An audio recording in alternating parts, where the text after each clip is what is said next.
Pauline, how long have you been here? I've been living here 21 years, and Dundrum community is the most welcoming community you could ever come to. And I mean, if you look around here, it's so scenic. It's absolutely beautiful. I came from a concrete jungle and I moved to this beautiful place. And we're just sad that what maybe might happen to it. We want to save our hotel. We haven't got the amenities for a lot of people coming in. The situation we have here is our local doctor is full. We don't have, the industry, we don't have healthcare, we don't have spaces in the schools. There's a lot of things we don't have here for a lot of people, but at the same time we welcome everybody here. It's not about that. We're trying to save our hotel. We're trying to save, that's the only thing we have. We've nothing else in the village for entertainment, for social. We have, if they take the hotel, they're taking everything. The main issue, to be honest with you, is it turning into a permanent situation.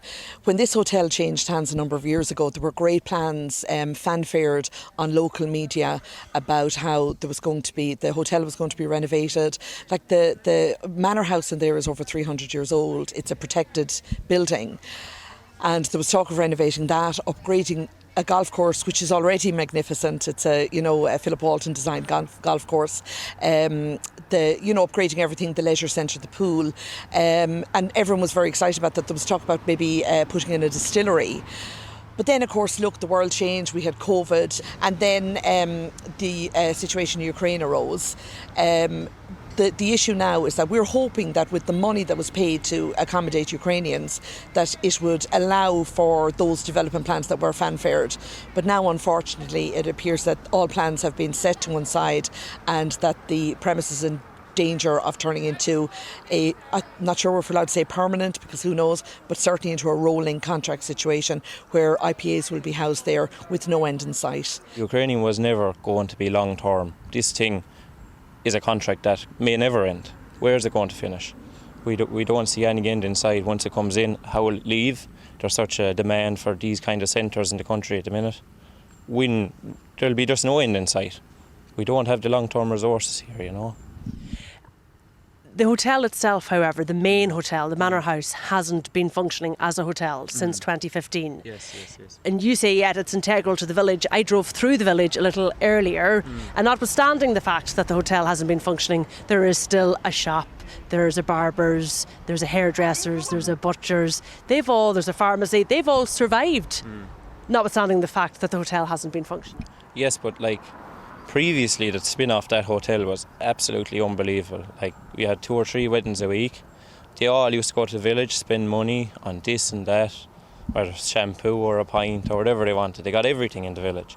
That spin-off is seriously missed in the village now, and we just want that back, I don't see an iPass centre benefiting the local economy, to be honest. The people in the iPass centre are on 36 or 7 euros a week.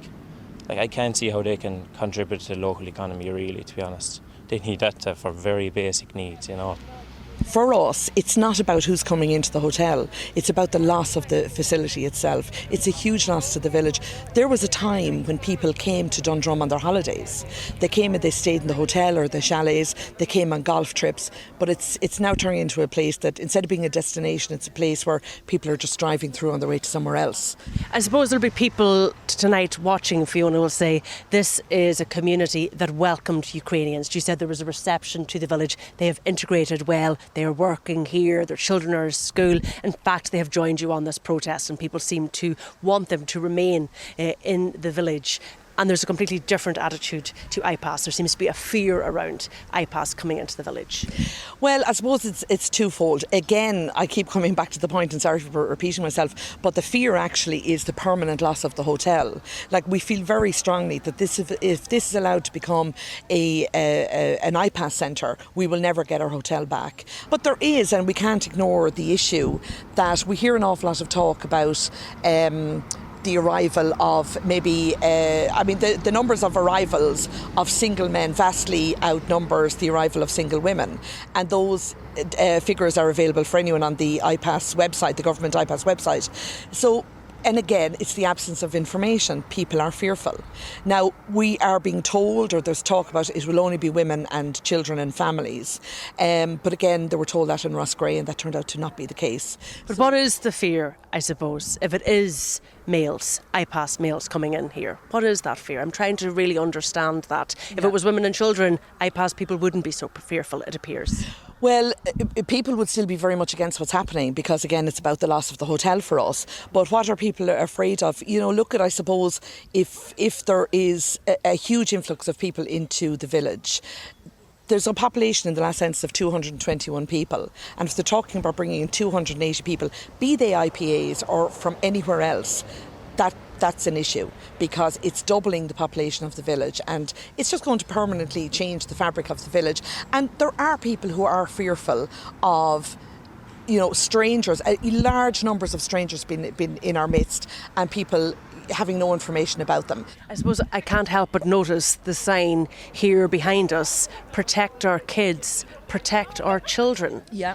That suggests that if iPass came in here, they would pose a threat to the children. Well, again, we're back to we don't know. We don't know. And if you have a situation... What do you not know? We don't know who may or may not be coming to live in our area. And, if there are large numbers, for instance, of undocumented individuals, be they male or female, we don't know who's living among us, and at the moment, you can see we're at a crossroads. It's a tiny rural area. Everybody knows everybody, So if somebody is out and, they're kind of meeting up with their friends or whatever it is that they're doing, everybody knows everybody here. But if there is a huge influx of people that we don't know, then people are fearful, and it is naive to feel that they wouldn't be. And what's also really bothersome is that for people to start calling us particular names, we're allowed to be fearful about our community in a situation where there might be a large influx of people that we don't know anything about. And by names, do you mean being called racist? Yeah. As a local business, you've taken a further step, haven't you? You're going to withhold your rates. Yes, yeah, sure. We see it as a big thing, like it's a big handle we have in things really going forward, and it's one of the biggest levers we can pull. So we've decided to withhold our rates going forward and see where that takes us. We see it as a big tool we can utilise going forward. So hopefully. So you're willing to break the law then? Well, yeah. What other option have we? Nobody's listening. They came to a council meeting, Department of Integration. They did not listen. They took nothing we had to say into account, and they went away and they literally told us this was going to happen and that was it. What more can we do? We have nothing left else to do here,